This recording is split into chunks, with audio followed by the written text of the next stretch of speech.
Thank you, thank you. Awesome, awesome. Thank you. We'll get started. All right, Chuck, you look good. All right, guys. So thank you guys for coming out here on this rainy day. I appreciate it. I'm looking at our group size. Wish it was a little bigger. I think the weather gets a little warmer. Hopefully get more folks coming here on a more routine basis. But we are fortunate to have our tech team here pitching in hand, and then we're going to record this session. And Chuck is using his cell phone here today. So we're gonna talk about that. Yeah. So in the future, yeah. Okay. Well, yeah, I got my mic. I'll try to get closer to you.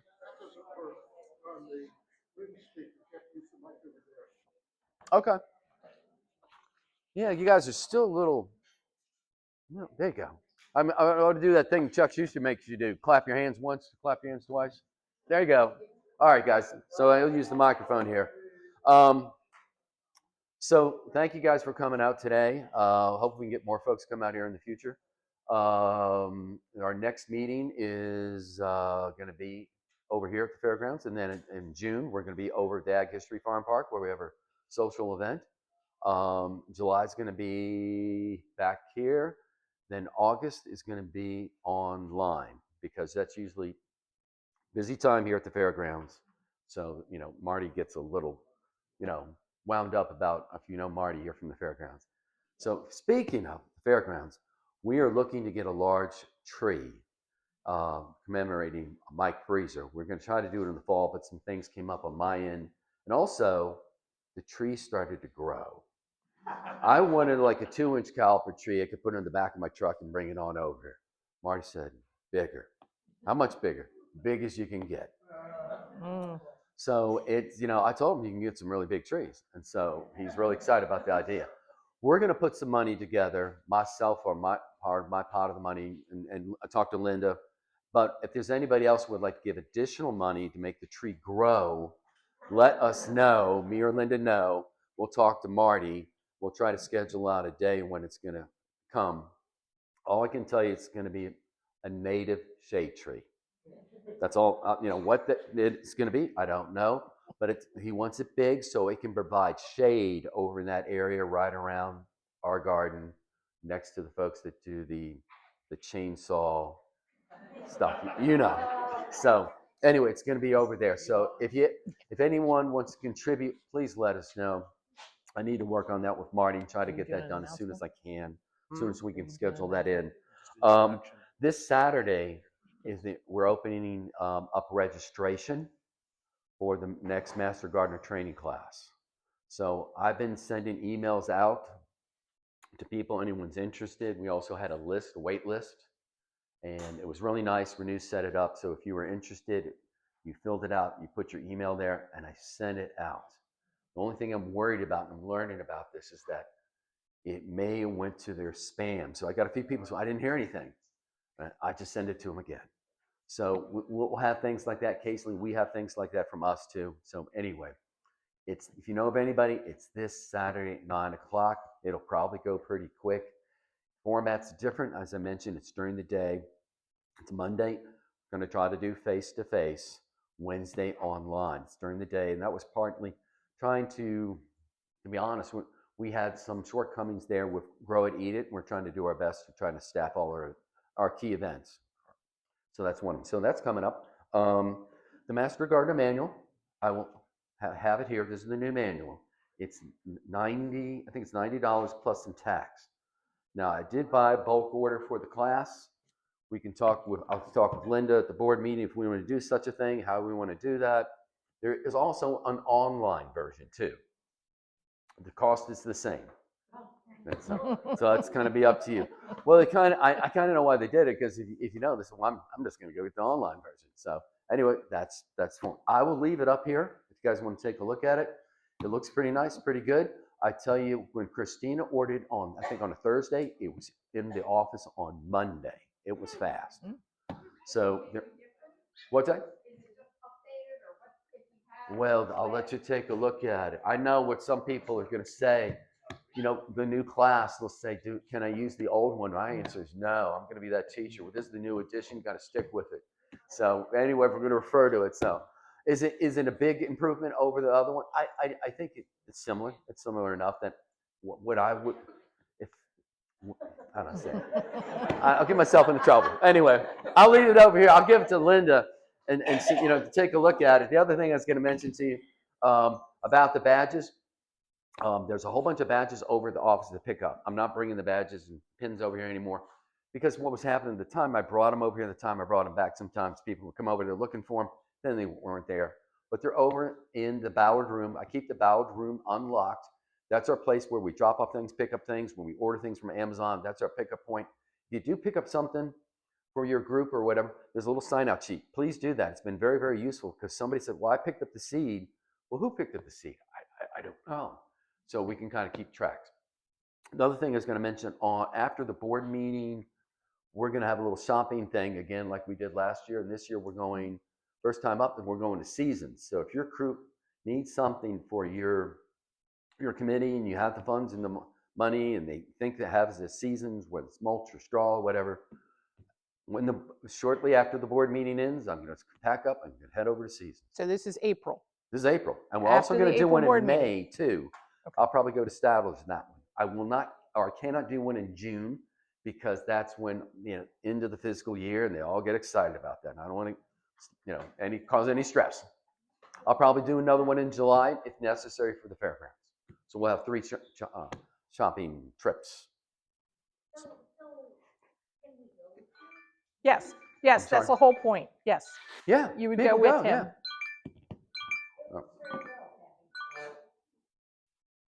I'm gonna turn my phone off here in a second. So yeah, and it's worked out very well, and everything's fine. Right. So the gardens. So if you're in a demo garden, or you have a need for plants this early in the season, you would go after the board meeting. Board meeting is usually done around 11:30, something like that. 11:30. And Steve would meet you at Seasons to buy things for the program. Yep. We all get. See, I don't think so. Because if I did, that's $1,000. Yeah. Yeah, because there's like 10 blank clicks, right? Everybody wants one, right? They're $90 a piece plus postage. Yeah, I don't know. I know. I'm looking at Taffy. I know we use books. Me and you, we use books. And everyone else is going to books. I told you I got teased about. I won't say it. Anyway, the state coordinator came. This is me over my office, and I showed him the Ballard room with all their books in there, and there were a couple other people with him, and they said, "Books? You guys still use books?" I go, "Yes, I do use books." So anyway, we can talk about that, but it is a big expenditure. Probably the best thing to do is I'll leave this here, take a look at it, make your own, formulate your own opinion. You think you need it? What if you want to purchase or whatever? You put your eyes on it, and you can see it. I'll leave it over here. Oh, Linda's going to tell you about the therapeutic horticulture letter. That's great. There's a lot of events. A lot of people are asking for a lot of things coming to the last minute. Linda and Carol. Is Carol here today? She's not here today. Been helping out. We're trying to answer all these queries about, can you help us out at this event and this event? We're trying to do our best we can to accommodate those folks. But a lot of it, kind of last minute, getting there kind of close. But we'll try to do the best we can. The other thing is just a little shout out for myself up there at Montgomery College. I'm going to have my herbaceous plant materials class again this summer. I have a number of field trips. We'll probably go to Mount Cuba again, a number of other places. And I'm still trying to pull together a medicinal plant class to be taught as a hybrid format, both at Tacoma Park and online. So I got a new instructor with that, but it just takes time to get things through the you know, job announcements at MC. Yes. Dave. There have been, sorry, Ted, been some comments online about when the next clothing, Master Gardener clothing sale. You have any ideas? I've not heard anything, David. I've not heard anything on clothing or anything. Sorry. Somebody else might know more. Maybe Taffy does. For I forgot her last name. Tiffany is her first name. I know, Tiffany. Well, Tiffany actually she actually has a store or business. That's her business. That's her livelihood. And she is I think she did graduate from Thai. So well, I call it Thai Sophia still. If you know what it's called, help me out, Pat. I can't remember the new name.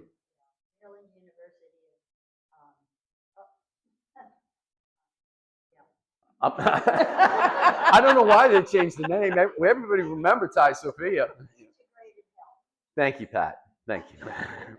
So that's the plan. And I did have a cannabis class again, and we will try to have another online cannabis class. So if you're in cannabis production, it's gonna have three. There's gonna be three online classes.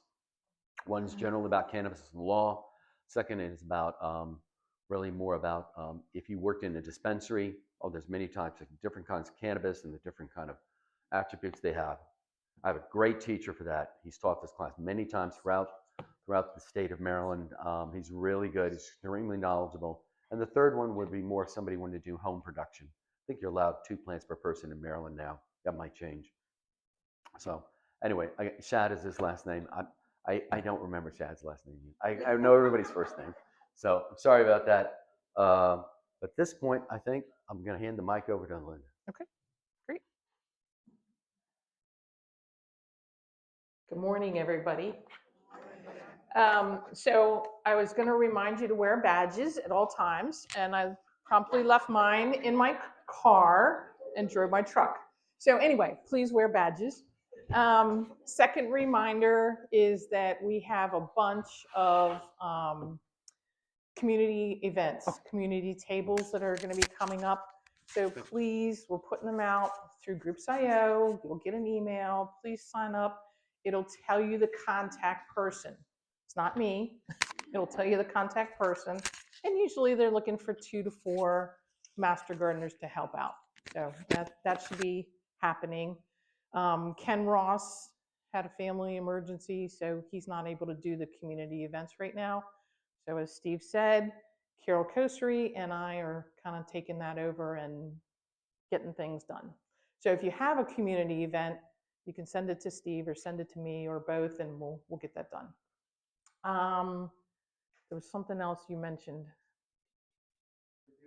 Therapeutic, no, I'm going to talk about that in a minute.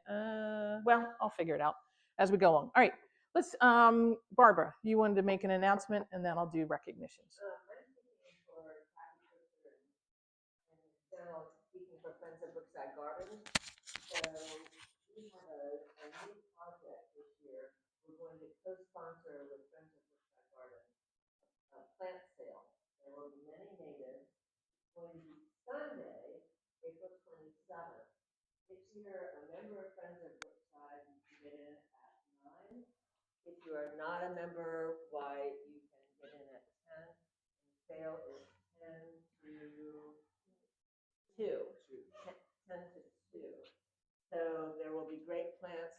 They will be sourcing them from Pope Farm, but also other commercial vendors. So it should be a good way to get some native plants as well as other plants and support Brookside Gardens. Great, thank you. All right, Master Gardener recognitions for April. Look at that. So we're recognizing the communications program, and we have a new program director, Iman Zohar. She was an intern in 2024 and is now the director. She's jumping right in. She hosted a meet and greet with several of the communications folks, and I got to join them, which was really nice because I got to hear what they're working on and what they want to work on. But they have projects underway, revamping the seed, that happened. They're in the process of preparing the Master Gardener annual report, which I bet some of you don't even know there's an annual report. But how many hours, how many community hours did we volunteer for? What activities did we do? And how many contacts did we have with the public? So a lot of information. Carol and I are working on social events. And then there's been some brainstorming. How can we get Montgomery County Master Gardeners out to the public? You know, how can we communicate better to the residents and also streamline communications amongst ourselves? So if you have suggestions, send them to Iman. Okay. The newsletter, Allison Edwards, also an intern from 2024, now the seed editor. She coordinates collecting all the things that are going to go into the seed, revises them. Thank you, Allison. I appreciate you editing my stuff. And then puts them together into the articles. And they've been doing a lot of things. She's recruited people to help with the seed. And they're going to be documenting the process so that it's easy to do if somebody else takes over. So some of the people that also work with her, Amy Henchy is one of the copy editors. So they make sure that all of our names are spelled correctly, the grammar's correct, and all that kind of stuff. So I appreciate that. Len Friedman is the photo editor. Thank you, Len. And also thank you, Len, for the reminder that I saw a couple days ago about making sure that we're taking pictures as we're going through events and, you know, gatherings and whatever, so that we can share them with him for things that we do, as well as his end of the year photo display. And Betsy Wooster is another copy editor, same thing. She works to make sure that everything is correct in our communications. And Donna Colas is the continuing education editor. So she goes out there and she sees what's being offered as far as continuing education at various places, and then puts a listing of those things together. So we appreciate that. And for public relations, Leanne Galetley has been a long time member and chair of that. So she does our brochures, business cards, that shady, sunny flyer. But I knew she did the demonstration big sign, but I was up in the Duro Demo Garden the other day and I saw all kinds of little signs that tell what's going on in each of the different spaces at the garden. So thank you for that. And if people need signs made for something, you could contact Leanne. And then Hillary Longo, she's also an intern from 2024.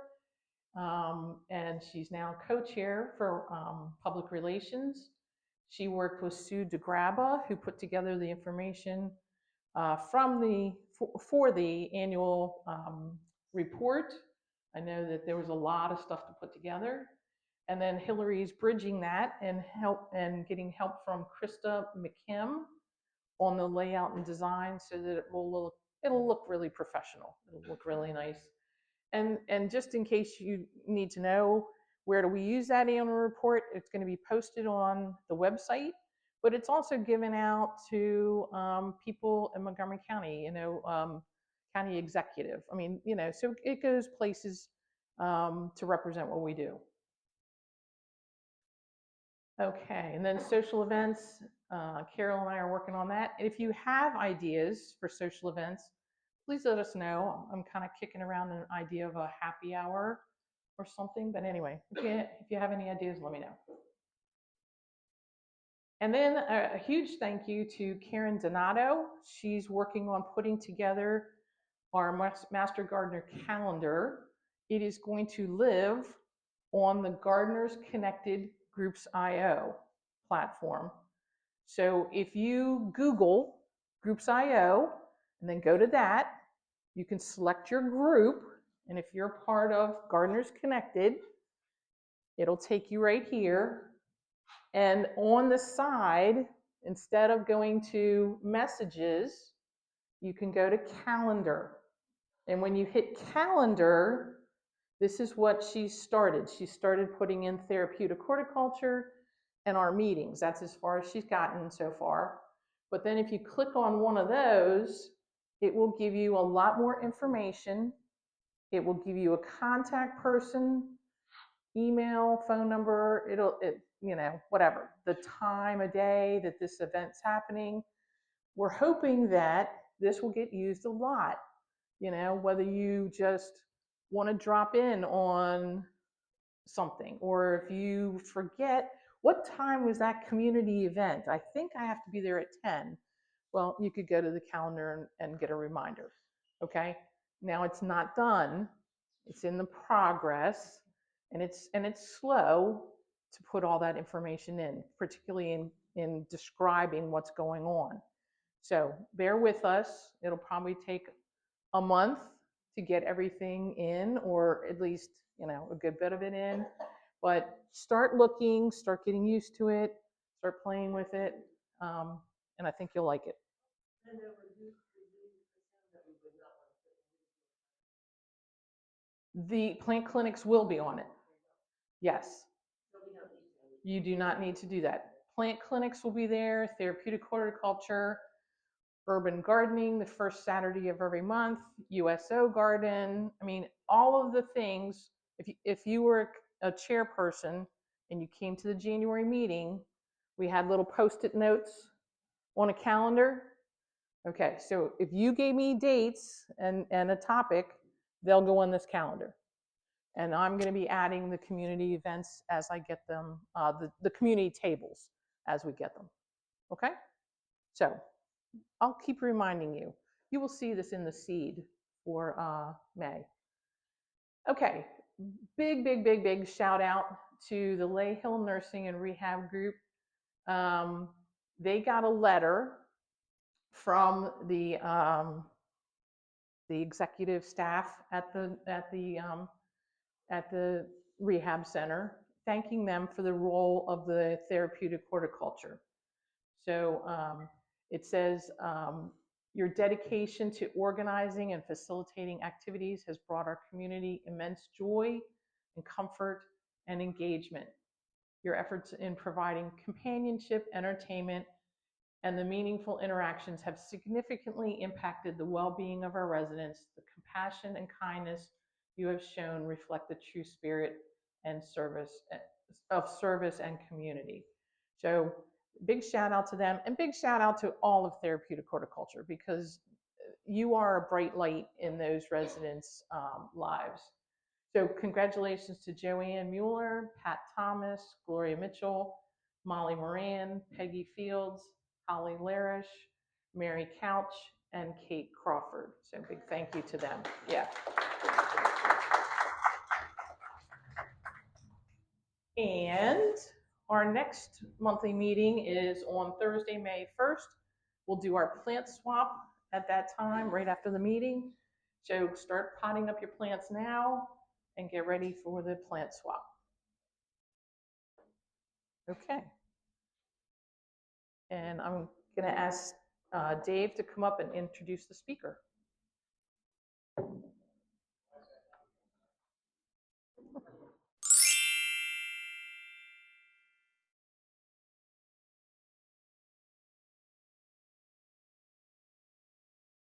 Social media unit called Threads, and Threads is a fantastic, it's this very robust gardening group.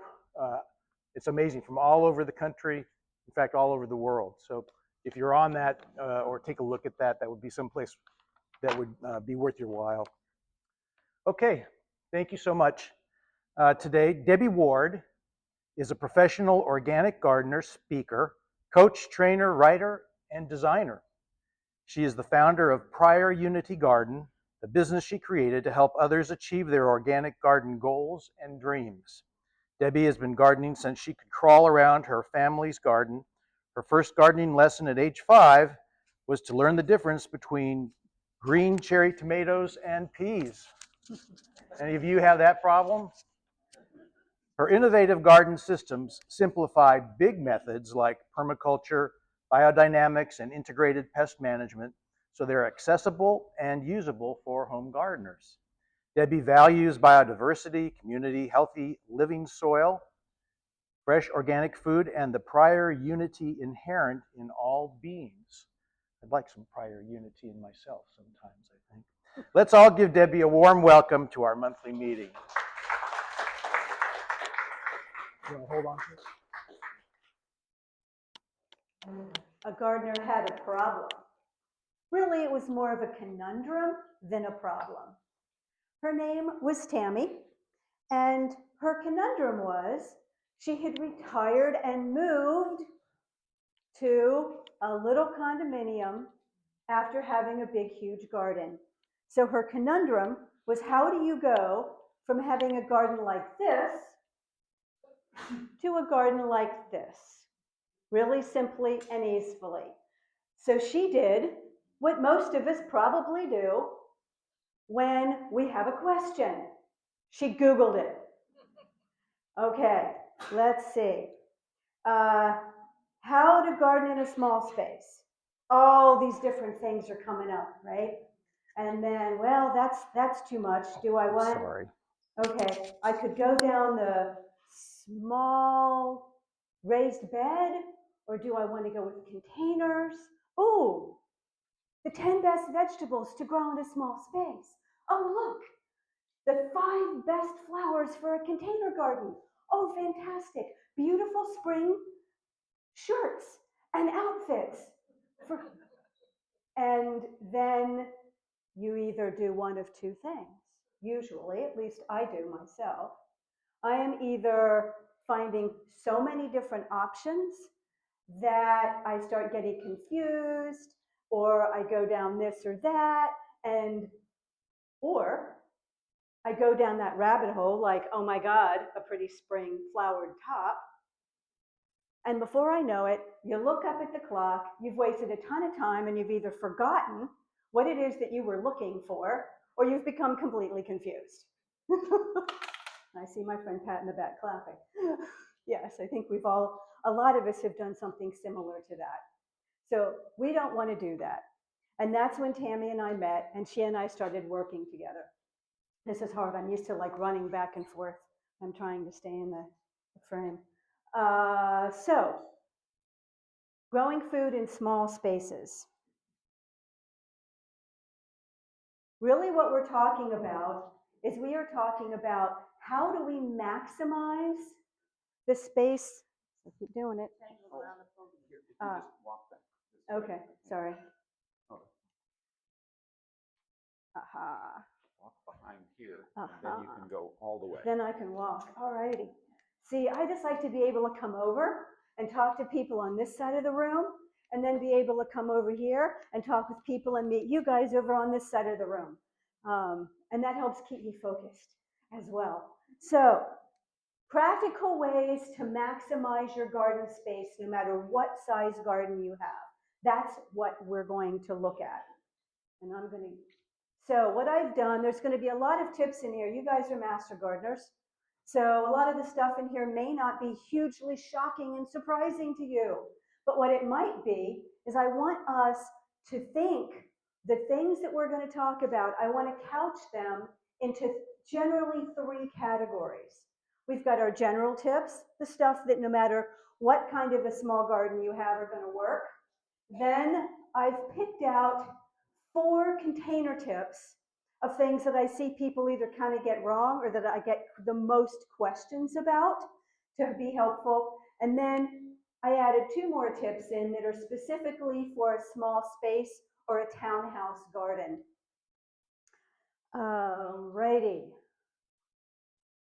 If you remember nothing else today, remember that it is through thoughtful design that you grow abundance in a small space.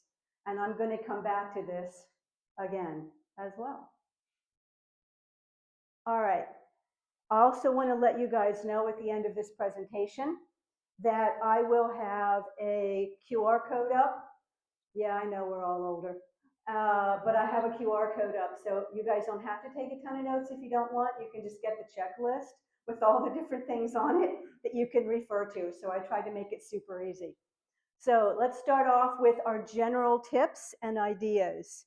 So number 1, if you're working with somebody who has a small space garden, help them with their priorities. if we go back to Tammy and her priorities, she was so used to having a large yard that she wasn't sure what her priorities should be when she had a smaller garden. So she had to take some time and really consider that. What was it that she really wanted to carry over in this next phase of her life? So by doing that, we've got a couple things. What is the vision that you have for your garden? What is, I'm probably going off screen here, sorry. What is the vision you have for your garden? What is the dream that you have for your garden? Maybe you're dreaming of gorgeous containers on a small patio. Maybe you've got this vision of still being able to can a few tomatoes because that was something that you loved to do. So what is your vision or your dream? And then what are your goals? So your vision and your dream are kind of your right brain folks, and your goals are sort of your left brain folks, depending on how we process and how we learn and how we function. So what are your garden goals? Just because you're in a small space doesn't mean that you can't still have gorgeous flowers if you want to bring them in for the vase or to support some wildlife or some natives. Maybe you just want a small herb garden because you're busy, you're traveling, and you don't have as much time for being in the garden. Whatever that is, what are their garden goals? So helping people focus is going to be a really good place to start. And what I do as a primarily food gardener, what do you like to eat?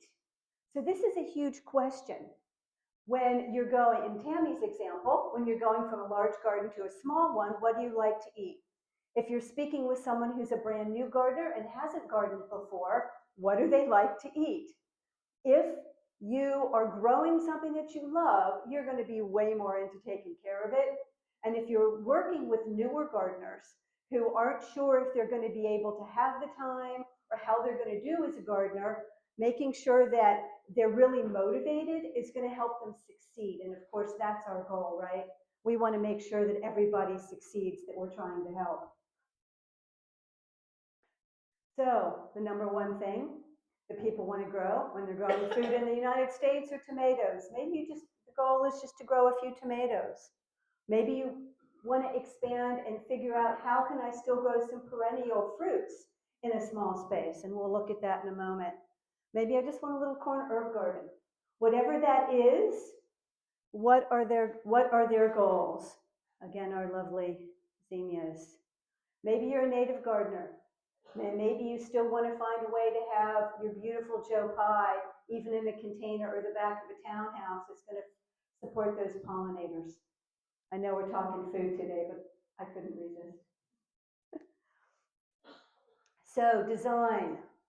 Design becomes more important in a small space because we have a small space. When you've got a large area, you've got a huge canvas. It's so much easier to just go, okay, well, if I make a mistake, I've got this area, or I've got this area, or I can move things around. When you don't have a lot of space, being very conscious about where you put what and what you do becomes really critical because you don't have as much space, as many options.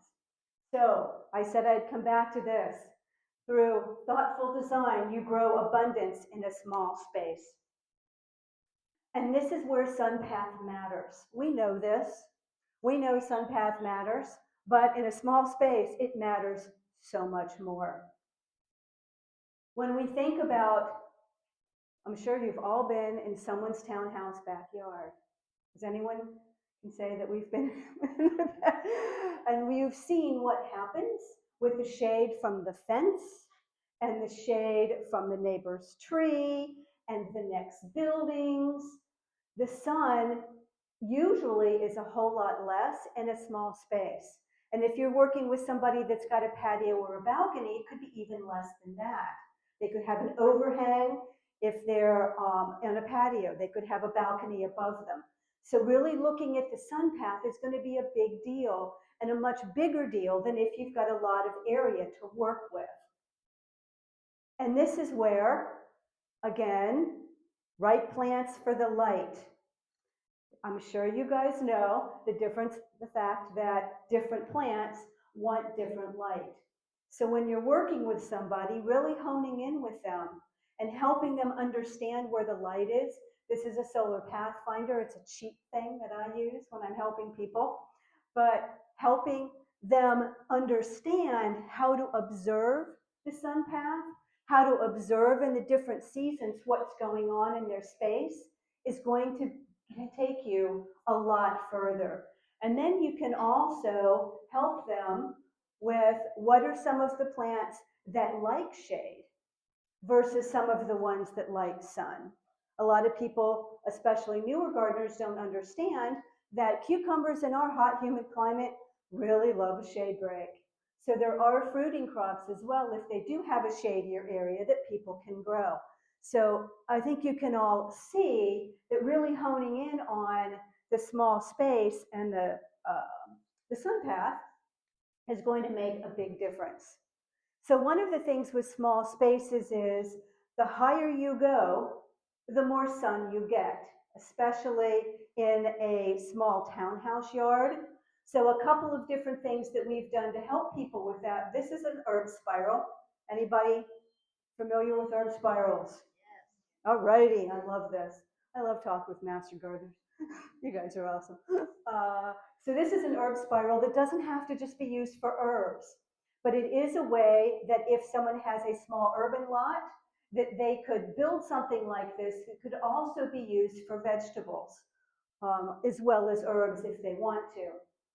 Another thing that we've done, this is down on a tiny, tiny little patio townhouse in Georgetown. One of the things we've done is build this box basically on rollers. Because what we discovered was that if in the morning, before the man who owned this townhouse went to work, he rolled it this way, he got sun half the day. And he worked from home most of the time. So at lunchtime, he would just go out and roll it to the other side of his little tiny patio. And he was able to grow a lot more crops that wanted sun. And not just the ones in his shade. You can see it's a very small lot. And I've got some other pictures of this as example as we go. You guys can just shout out questions if you have them. Otherwise, I'll answer them at the end. So, going vertical and layering. This is another trick that, yes, we can use in larger gardens, but it makes a big difference in smaller ones.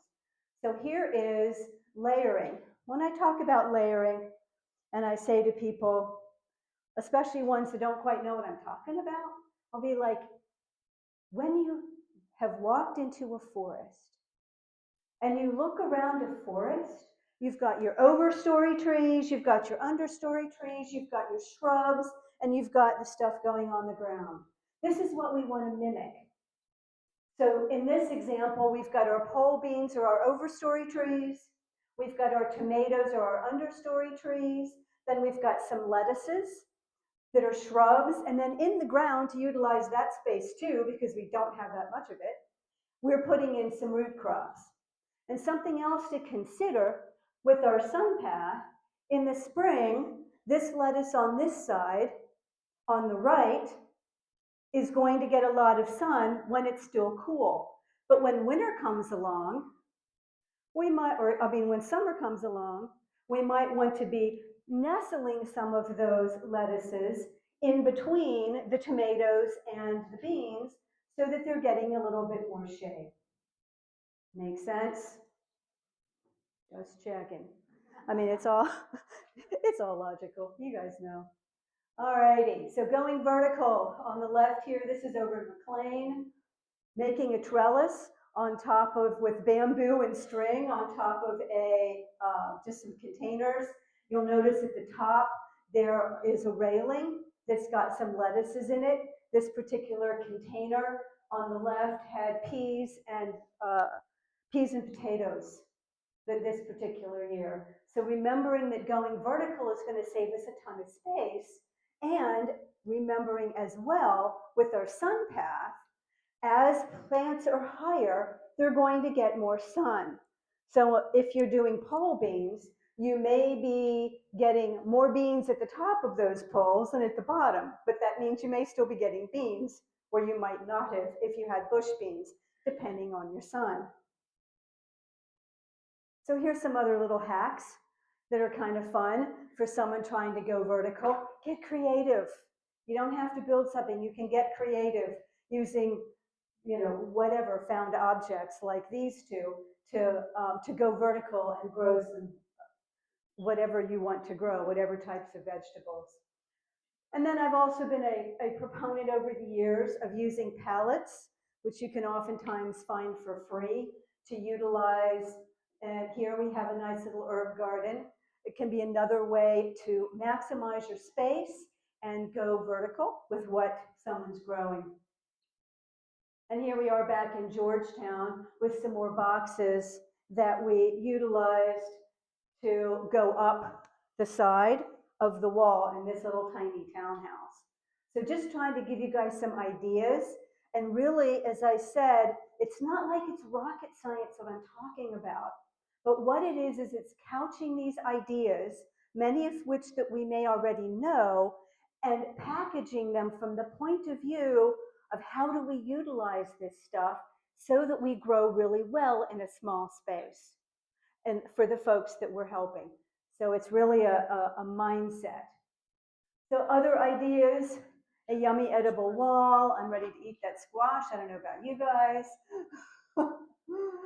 And then we also going up are the columnar fruit trees, which you can grow in a very small space.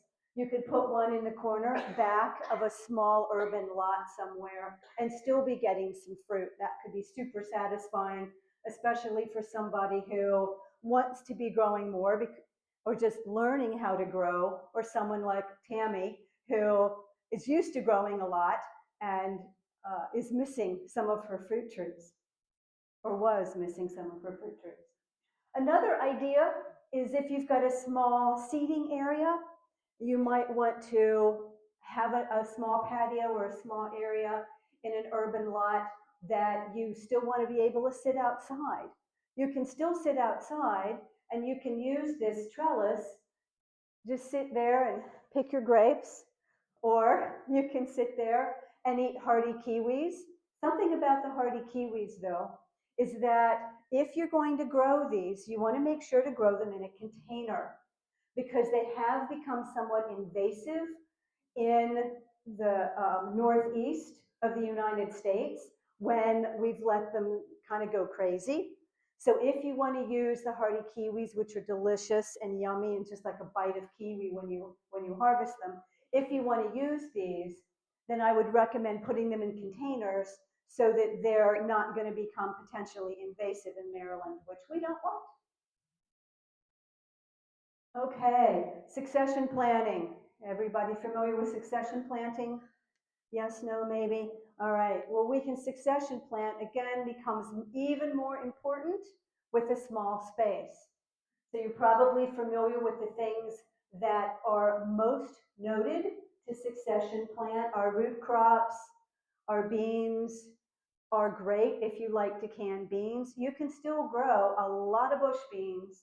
You can still put those maxibels out there. You can have one harvest and then can those up and put in some more plants, even in a container garden. So considering how you can succession plant every couple of weeks and help folks with a small raised bed or even in containers so that they realize that yes, I actually can continue to grow. And that brings us to the other tip here, which is follow-on planting. So in this small raised bed, we've got our banner fennel in the middle there. It's a perennial fennel that is hosting the ladybugs. And I can tell you folks that when the spring comes, there are so many ladybug larvae on this sucker, it's fantastic. So calling in some companion planting, which I'll mention as well. In front, you see we've got some lettuces and we've got some peas. This particular little bed we end up adding other summer crops around that fennel, but we continue to allow that fennel to grow because it is calling in various beneficial insects for us. So when we're talking about follow-on planting, the example I like to use is if I'm standing here and I'm a pea plant, we'll pretend I'm a pea plant in the spring. And we harvest those peas, and those peas are super yummy, but then at some point that pea plant comes out. Whoop, it's gone. And in its place, in the exact same location, we can plant our tomato or our cucumber or our whatever summer crop that we like. And this allows us to be growing all year long. Here's a container example. I've got a couple examples in here. We've got some chards in the back that were planted in the early spring, and they've gotten nice and big, and we've followed that on in the same container with a zucchini plant. Another example of how this can look, in the back of this, you see there's a couple of different kales that were planted in the fall. And then we can see here, so we've got fall kales. Here's our lettuce that was planted in the spring. And if we look really carefully, you can see in each of these containers, we've put in a tomato plant. So what ends up happening in the summertime, we munch down all that kale, it's out of there. And then we finish off that lettuce, enjoy that in a salad, and that provides room for each of the other plants around, for each of the tomatoes to get nice and big, so we're getting a tomato harvest. And this is just a couple of containers on a deck. So we're getting multiple seasons of food in a container in a very small space. Here's just another example because people like to look at it different ways. So in this example, in the spring, you've put in some peas and some broccoli. You followed that on with some tomatoes. You've put in a marigold because, of course, you guys know that marigolds are great for companion plants and probably overused, but they're still good. And we've started to succession plant our carrots. Then in the fall, the tomatoes and marigolds are done. And we've started to put in some spinach, continuing to succession plant and follow on plant our carrots through the fall and the winter. So really great way to utilize even a container for any sort of a small space. So here's an example of how this can look, literally from my garden in my kitchen. The first on the left, our standard summer salad that we're used to with our lettuce and our cherry tomatoes. The middle photograph is a bunch of root crops and peas. That's a spring salad. And then on the right is a winter salad with a lot of hardy winter greens. So in any size garden, someone can be doing this and really maximizing their space of whatever small garden they have for food production. And that brings us to companion planting, which really is plants helping plants, means you work less. And yeah, we like to garden, but there's some times where we want some help, right? This is why I love companion planting. Plus, it makes amazing designs. So, ways that plants help each other is a reminder. They repel bugs that want to eat our plants. They can attract beneficial insects to our garden, or pollinators to our garden. And they can provide shade in hot weather, like I was saying with that lettuce in our layering example. Okay, let's see here. So I already talked about a little bit about fruit trees. Not going to get into permaculture in a big way right now, other than to mention that if you are working with someone that wants to put in a fruit tree, whether it be in a container or a small backyard, there are various different companion plants that you can utilize even in a small space. Things that are insectarian plants that are going to be calling in those beneficial insects, as well as those pollinators. And this can be done even in containers. You can have your companion plants in containers around the main tree. And now, folks, I am sure that there is somebody else on the planet who has taken the permaculture fruit guild and transferred it over to annual plants. Has anybody done that yet? I keep looking for that person because I'm sure I'm not the only one because it's just too logical. But what I did is I just gave you an example of one that I work with people, which is the tomato guild, since that's what most people are going to want to grow. And oftentimes, if you're working with people, they may be wanting to start with tomatoes. All of these can be grown in a small raised bed. They can be grown in the same container. They can be grown in companion containers around them. So like the parsley that's going to repel the tomato hornworm can be put in a container next to a container with a tomato. It doesn't have to be in the same bed in a lot of cases. So just some examples. On the right, we've got a tiny little garden where with a tomato, a pepper, a couple of basils and marigolds. On the left, you can see we've got our tomato plant with a tiny little lettuce down there in the bottom left and a marigold. So you can companion plant in the same container. And just another example of a fun garden that's small in the corner of a little lot where you've got your marigolds, tomatoes, basils, again, just an easy companion planted garden. So they can look really nice. You know, just because you have a small space garden doesn't mean you can't have a beautiful one too. Remember, through thoughtful design, you grow abundance in a small space. It's starting to make sense, right? We're like, okay, I know these, I know how I can transfer this and help these people that I'm working with. So now container gardening. Of course, this is another whole talk, and I'm not going to get into a whole lot of things other than 4 topics that I find I talk about so often. The first is container colors. I don't know if you guys have seen, but the new thing I'm finding with these younger gardeners is they want black containers. Are you guys finding that people want black containers? It's a bizarre new thing I've discovered. It's mostly with the young people.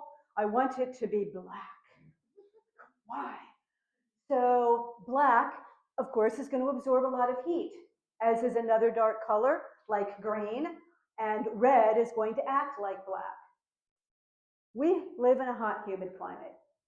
If you're working with somebody that has a lot of sun, if they're container gardening on a little deck and it gets full sun all the time, we want to remind them that dark colors are not a good idea. They should really be using the white or a wood color or a light gray if they want to paint something a light gray, so that they're not burning the roots of their plants that they're putting in their container garden and burning their soil. This is a big thing I've been seeing with almost everyone I'm talking to with container gardeners anymore, which is why I thought I would bring it up. So red, this is a wonderful container garden on a little balcony, which is great. So the other thing is, what if, we were talking about sun path earlier, what if you find that these particular folks don't have a whole lot of sun? Well, in that case, you might want to give them the darker colors because they might need more sun for to grow their tomatoes like that. And then I also get questions about container materials. And I'm an organic gardener, generally speaking. A lot of organic gardeners poo-poo plastic and will not use it. I just like to provide information so everyone can make the choices that work for them. There is plastic out there that is rated for, that's food grade plastic. I also oftentimes get the question about wood. Should I use pressure treated wood? I hear it's toxic. Oh my God, am I gonna die? No, probably not. When I work in the health and wellness world, people are really concerned about this. It doesn't have arsenic in it anymore, but it does have other chemicals that can leach in the soil. So it's just a matter of being honest with folks and telling them what's going on, what they can, you know, what they can see, what they might have. So I've never grown in one of these towers. Anybody grown in one of these tower things? Yeah, I haven't either. But I know a lot of people that really like them because they feel as though they can grow a lot going up again, which is a positive thing in a small space. The one thing I do find with it, it's great for the greens, like in this photograph, but if you're trying to grow a squash, Or if you're trying to grow even a tomato plant, it's going to be a little challenging because you don't have great big holes. Good for strawberries. The other thing I wanted to mention in this photograph was the metal. I'm not a big fan of metal because of the way that it conducts heat and cold so quickly. So along with our considerations for people, helping them start their container gardens, is that metal is going to get hot faster if it's in the sun, and it's going to get cold faster if it's in the winter. And I know some folks that have lost their, quote, perennial herbs because they've put them into a metal container and they didn't make it through the winter. All right, what do I have next in here? Bags. Bags are great if you're working with somebody who is transitory. Maybe you've got a military family that has a small townhouse yard and they're going to be stationed somewhere else in a couple of years. Then if they have a bunch of containers, they've got to deal with those containers, either try to move them or give them away. A grow bag can be super easy if someone's transitory especially, or maybe moving soon, because you can give the soil away, you can flatten those suckers down, and you can still take your containers with you, thus protecting your investment. So, self-watering containers. I love this question. Do you guys get this question? Does anyone ask you guys? So does a self-watering question mean that I can take that vacation in Europe I've been planning for like 3 weeks? I've been saving up for that sucker and I'm going to be gone, and this means that I don't have to water, right? The answer to that would be no.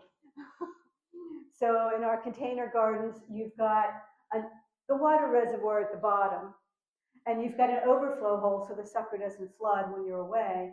But what this really means is you can have a long weekend and you're good, but you're not going to go away to Europe for 3 weeks and come back and expect to have your plants alive.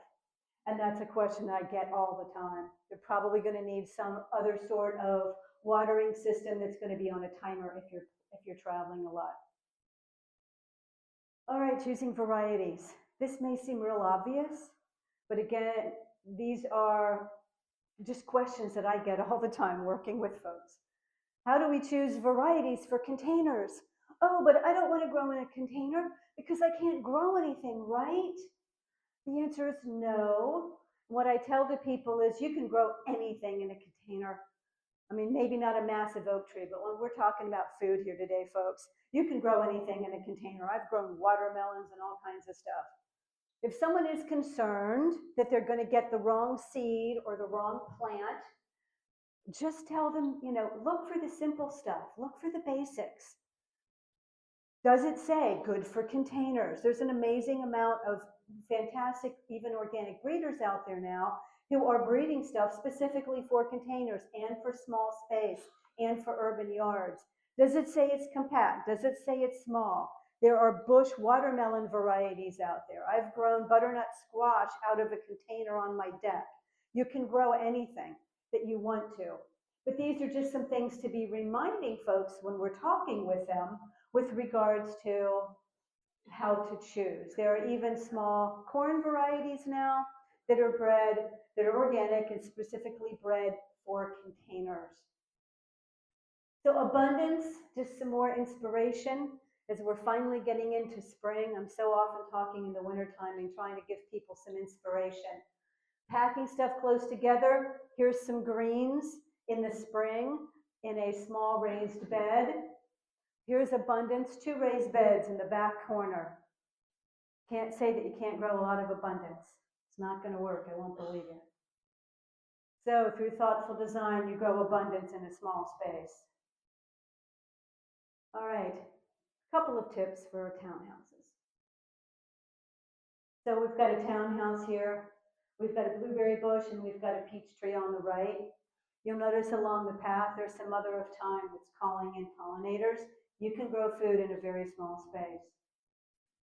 One of the things that's an advantage if you are in an urban garden is you can still put in a rain barrel. This is something someone in a condo isn't very able to do.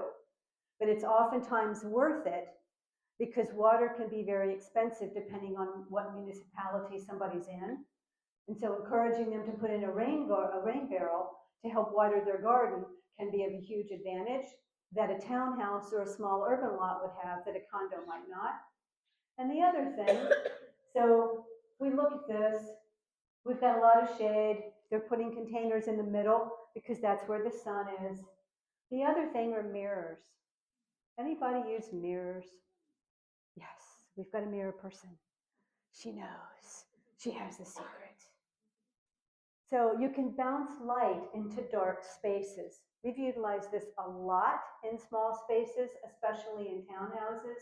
If you look at this small garden, which is super packed with all kinds of fun stuff, you've got a lot of white around you. You can bounce light off of another building that's, from here comes the sun onto the mirror and then bounce that again off of the side of a light colored building and generally improve the light everywhere in that garden. Likewise, in this garden, this is in Vienna, this particular little raised bed, the space was chosen because this is where there's a lot of light, but we also put a mirror on that fence to help bounce the light even more. Likewise, in this, you can see half shade, half sun. You guys are smart. You can look at this picture and know exactly where you would put a mirror, can't you? Where you would get more sun into that shady spot if you wanted to. So thinking out of the box with mirrors. Again, down in Georgetown, I think I've talked that one enough. So using our shade, a couple things we can do if you do have shade. This is a townhouse down in Burke, and it's in the wintertime, but you notice in the back there's a bunch of big trees. And they did not know what the heck to do with this area. So we gave them some ideas. Put in a greens garden. You can carry the cool, loving greens further into the summertime when you do have some shade. Get really creative. Put in some mushroom logs. Nobody says you can't put some mushroom logs in that I know of in the back of a small urban lot. So getting creative. The other thing you can do if you have a small lot versus containers is to go horizontal. I was talking earlier about using the column or fruit trees for containers. We can also go horizontal when we have small yards with espaliered fruit trees. I have a friend in Falls Church who has a very small lot, and he's got 30 espaliered fruit trees. He has so much fruit, he doesn't know what to do with it. So you can do a lot if you espalier your fruit trees.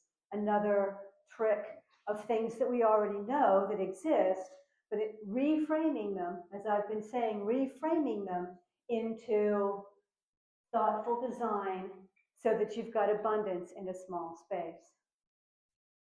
Okay, a few ideas and inspirations to wrap us up here. Don't we love our herbs? We just love having a few little herbs in a container somewhere, or a container garden that's got herbs as well as some vegetables in it. So some ideas, containers. Sometimes people say to me, can you really grow a lot in containers? And I say, when I was in my late 20s, I bought a condo. And in that condo, I started doing container gardening. And I started doing more container gardening because, of course, I'm a garden addict and I had to keep going. And it ended up, I had so much abundance from my 200 containers on a standard patio that I started a side hustle doing rainbow salsa mixes, different colors with different colored tomatoes and peppers, and some culinary herb blends from 200 containers on my patio. So I tell this story so that you can encourage people that they can grow a lot, even if it's small raised beds, somewhere in a corner of a small lot, or they want to just not have to do a whole lot and put in a perennial herb garden. That's my yard, folks. That's it. That's what I grow. Awesome.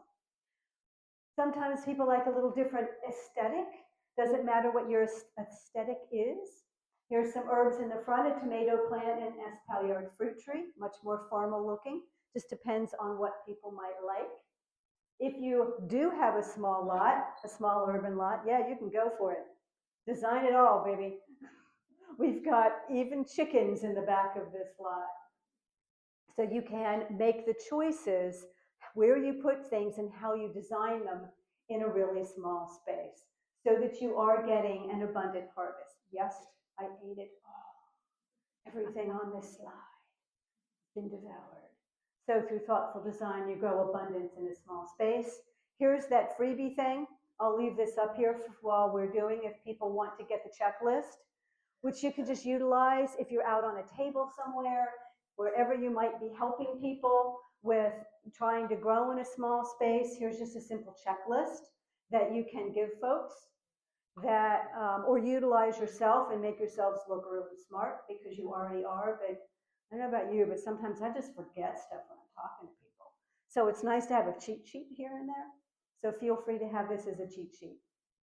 All right, when everybody's ready. Are we good? Give people a moment. Yeah, I've got one more slide. Questions? Yeah, I'm taking, I've got one more quick slide. I'm just going to let them, everybody else, I can go back to it. All right. Whoops. What happened? Okay, this is the last slide. And I just wanted to reintroduce myself. This goes to my homepage. My name is Debbie Ward. I'm a professional organic gardener. If you've enjoyed this presentation, I do other talks. I've got about 30 of them, everything from 5 steps to start a vegetable garden up to permaculture design principles and biodynamics for home gardeners. So there's my homepage, and I'll go back. There's the checklist. And with that, I can't wait to talk to everybody and hear from you. I'll just leave this up and we can keep going. How's that sound? Turn the lights on though, so that we can see you on the recording. That would be wonderful. Somebody get the lights over there, please. Steve's got them. Yes. Oh, I can see now. It's so hard when I can't. I love seeing everybody's faces. Thank you. Yes. Yeah, I'm helping someone now. Yeah. She's got a townhouse, backyard, lots of weeds, Mm. but wants to instantly do things. So what would be the best way to get rid of the weeds or cover them and amend the soil? Well, the first thing I would do is I would get what weeds out that I can possibly get. I'd use a digging fork to do that. Mow things down really low. Loosen up that soil. Get as many weeds out as possible and then do the layering. We're putting down the 4 sheets of newspaper or cardboard and then adding amendments on top of that. Another way that I've done it is if you can get enough roots out of an area, do like one area and then do another area. Raised beds can also help with that so that you're up a little bit from the weeds. But I like to use the digging fork to loosen up the soil, get those roots out, put in some compost, then put in some cardboard or newspaper, and then you can put more compost on top to either seed or plant through. So that would be the first place I would go with them. Yeah. Oh, yeah. I have what I call a very raised bed. It's up on legs. Yeah. And then, so I've had it several years. How do I rejuvenate? We originally put in tons of potting soil. Yeah. How do I rejuvenate that year after year for a new crop? What I would do is just take your spade and loosen that soil up, get all the plants out of there, any mulch that you might have, loosen that up. Then I would go and get a handful of soil from somebody's yard, and I would put that handful of soil into that container so that you're inoculating with the wonderful critters that are in our soil so that you've got that workforce, as I call it. One handful. That's all you need. It doesn't matter. All you need is a handful. Because what you're doing, you could sprinkle that along, because what you want to do is you want to get those wonderful microbes and those healthy critters that I call my little workforce into that bed, which is going to help improve the soil over the long run. And then if you need to, if the soil sunk, which it probably has, even after loosening, then you can add some more organic compost or rock dust. If you need to remineralize the soil, you can add some powdered rock to it for mineralization. add whatever other soil just to fill it back up and mix that all together. And you'll have those critters all through and you'll be mixing your soil together. So yeah. Potting soil or compost. Yeah, whatever you can access and that you found to be useful in the past. I don't tend to buy potting soil that much. If I do, I use Pro Mix, organic vegetable and herb mix is what I tend to use in my containers. Yeah. So just extend the raised bed to container garden soil maintenance. How do you advise people about container garden with soil that's been held over from year to year? Exactly what I just told her. Same thing. Exactly the same thing. You want to get a little bit of native soil for the critters, and then for containers, I use the Pro Mix organic vegetable and herb. Go ahead. I have a lot of leaf gardens. Yeah. I use leaf grow for almost everything. Even if it's not, it's organic. Yep. I know people that have used leaf grow. She's saying use leaf grow, but that's been really useful for her. So want to make sure that everyone knows your tip too. Hold on. I'm going to get her first. Yeah. So Prior Unity Garden, I got that. I love this question. Thank you. It's actually one of my favorites.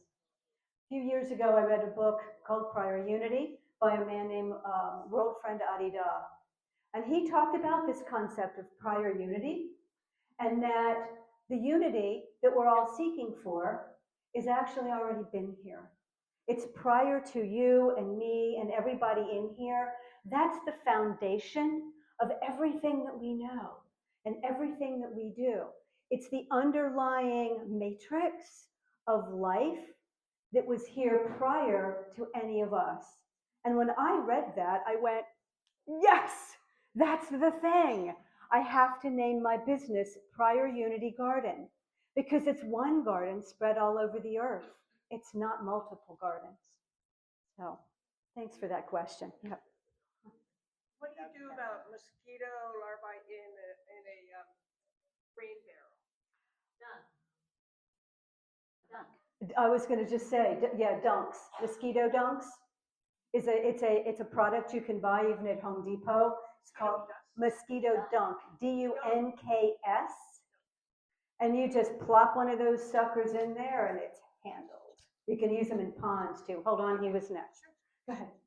Similar question before, but growing like rosemary or sage perennial herb in a pot. And I want to keep this plant, but I want to renovate it.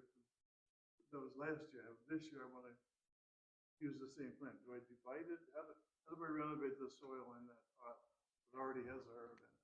How much soil is there around that container? Well, it's 3-gallon pot. Okay. So the main thing that I would probably do is just try to loosen the soil around the roots, around the base of the plant, and be adding in some, like we were talking earlier, adding in a little bit of extra, the leaf grow or whatever you like to grow in your containers, so that you're not disturbing the main roots.